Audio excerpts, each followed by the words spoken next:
કચ્છ જિલ્લાના માંડવી નજીક આવેલા મોટી ભડાઈ ગામમાં નવનિર્મિત ઓધવધામ મંદિરે ત્રિદિવસીય પ્રાણભાવ પ્રતિષ્ઠા મહોત્સવનું ભવ્ય આયોજન કરવામાં આવ્યું।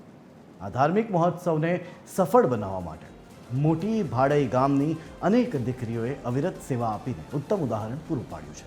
આ દીકરીઓ સ્વયંસેવક બનીને દેશભરમાંથી આવેલા હજારો મહેમાનોની રાત દિવસ સેવા કરી રહી છે। તેઓની નિષ્ઠાપૂર્વકની સેવાથી આ આયોજન વધુ દિવ્ય અને યાદગાર બન્યું છે।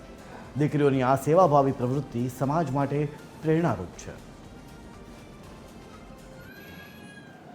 આ 3 દિવસનો જે અમારો પ્રાણ પ્રતિષ્ઠા ઓધવરામનો મહોત્સવ છે એનામાં અમારું કામ અમને રસોડાનું પૂરું સોંપવામાં આવ્યું છે।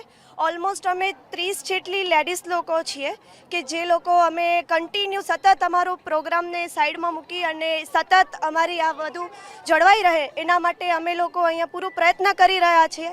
અને હું સૌ બધાને અમારો જે મહાજન છે સ્પેશિયલ એમને હું આભાર માનીશ કે એમણે અમને સપોર્ટ કર્યો અને અમે એ કામ અમારું સારી રીતે પૂરા કરીએ છીએ। અને હજી અમે એવું વિચારીએ છીએ કે અમે અમારી સગવડને સારી રીતે હજી બધાને આપી શકીએ। હું આભાર માનું છું મહિલા મંડળનું, અમારા ભાઈઓનો, મહાજનનો કે અમને આ કાર્ય સોંપવામાં આવ્યું। અમે અમારો પ્રયત્ન પૂરો કરીએ છીએ કે સારામાં સારી સગવડતા આપી શકીએ અને આ પ્રોગ્રામ સારી રીતે પૂર્ણ થાય। હા, બહુ મોટી જવાબદારી છે પણ એના માટે અમારા મહિલા મંડળનો ફૂલ સપોર્ટ અમને આપવામાં આવ્યું છે ને યુવક મંડળનો પણ સારો એવો સપોર્ટ અમને મળ્યો છે। તો હું બધાનો આભાર માનું છું કે અમને સારો એવો સપોર્ટ આપ્યો અને બધા આ પ્રોગ્રામ માણી રહ્યા છે, બહુ જ મોજથી માણી રહ્યા છે।